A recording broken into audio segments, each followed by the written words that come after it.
यह कहानी एक समय की है जब एक खूंखार डाकू ने अपने आत्मविश्वास की परीक्षा में महात्मा बुद्ध के साथ मुकाबला किया। इस आदर्शवादी और धार्मिक संग्राम में दो व्यक्तित्वों के भीतरी ताकतों का मुकाबला होने वाला है, जिसने उनके सोच, व्यवहार और जीवन को प्रभावित किया। इस अनोखे संग्राम में क्या महात्मा बुद्ध के आत्मविश्वास और प्रेम का आदर्श खूंखार डाकू को पराजित कर सकेगा? आइए हम इस उत्कृष्ट युद्ध के बारे में अधिक जानते हैं। अंगुलीमाल और गौतम बुद्ध की कहानी। एक समय की बात है, महात्मा बुद्ध बिहार के पास एक राज्य में भ्रमण पर जा रहे थे।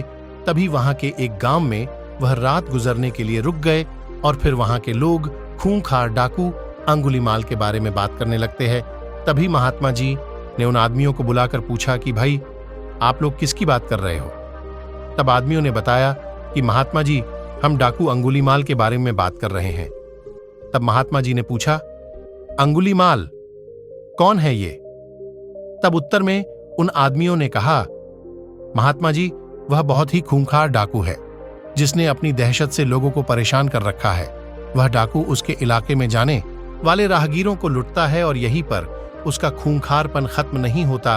वह लोगों के उंगलियों को काट लेता है और फिर उनकी माला बनाकर अपने गले में पहनता है।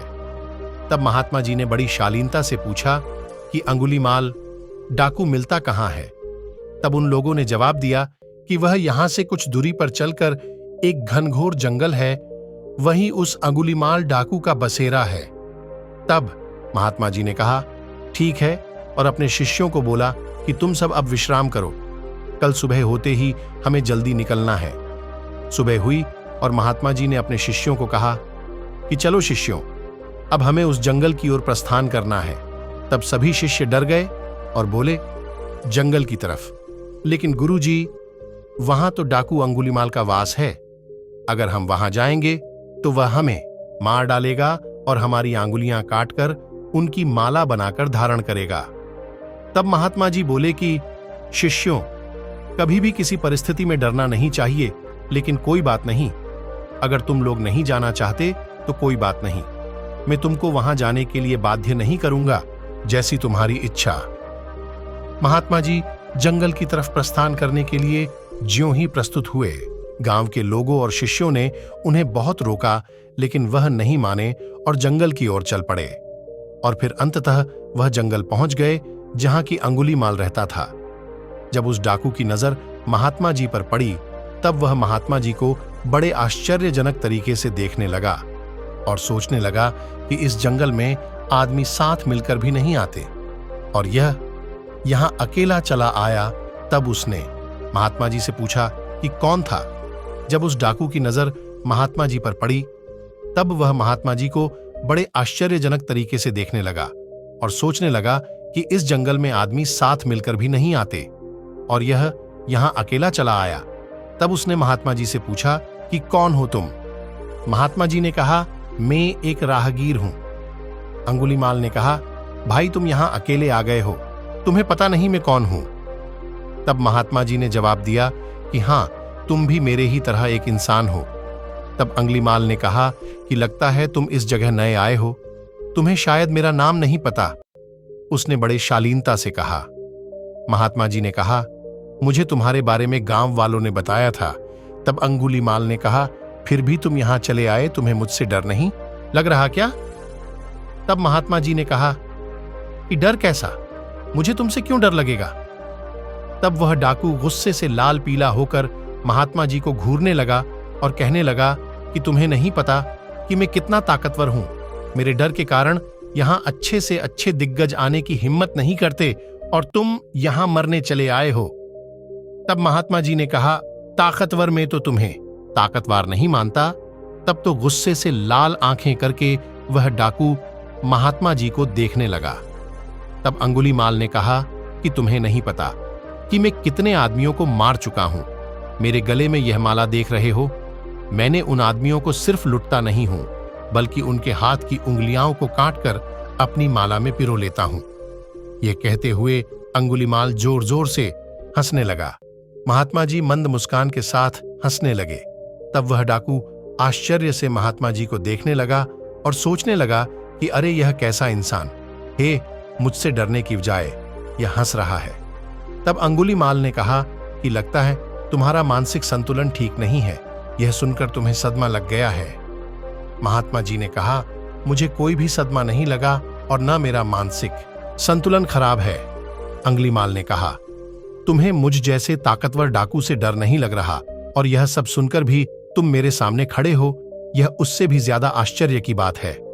तब महात्मा जी ने कहा, कौन ताकतवर? तुम तो मुझे सबसे ज्यादा डरपोक लगते हो। इतना सुनते ही अंगुलीमाल क्रोध से तिलमिला गया और उसने अपनी तलवार निकाल ली और महात्मा जी के गले पर लगा दी।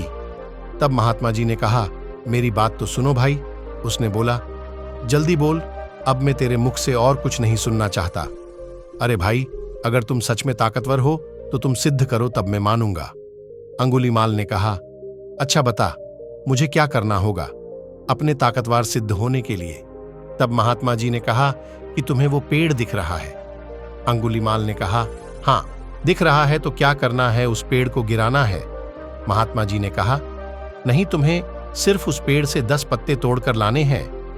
इतना सुनकर अंगुलीमाल जोर जोर से हंसने लगा और हंसते हंसते पेड़ से पत्ते तोड़ लाया और महात्मा जी को देने लगा।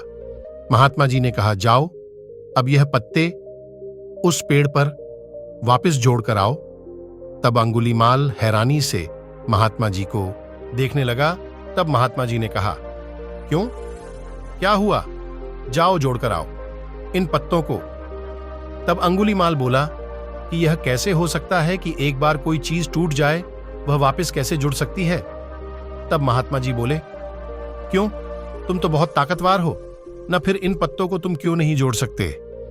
मैं तो तुम्हें जब ही ताकतवर मानूंगा जबकि तुम यह पत्ते वापस पेड़ से जोड़ दोगे, नहीं तो तुम डरपोक हो मेरी नजर में।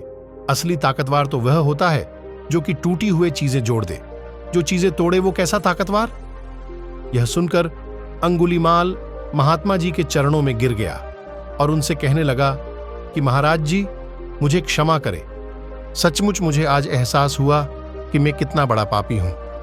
मैंने कितने निर्दोष लोगों का खून बहाया और उन्हें खूंखार डाकू और महात्मा बुद्ध की आत्मविश्वास भरी मुकाबले के बीच एक अंतर था।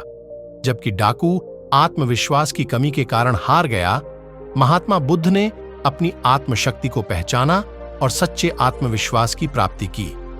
हमें यह याद रखना चाहिए कि जीवन की हर मुश्किल से लड़ने के लिए आत्मविश्वास हमारी महत्वपूर्ण उपकरण होती है। हमारी जीत या हार आत्मविश्वास पर निर्भर करती है, और जब हम सही तरीके से आत्मविश्वास को समझते हैं और उसे विकसित करते हैं तो हम सचमुच अपारतंत्री हो सकते हैं। तो अगर आपको यह पोस्ट अच्छा लगा हो तो अपने परिवार और दोस्तों के साथ जरूर शेयर करें।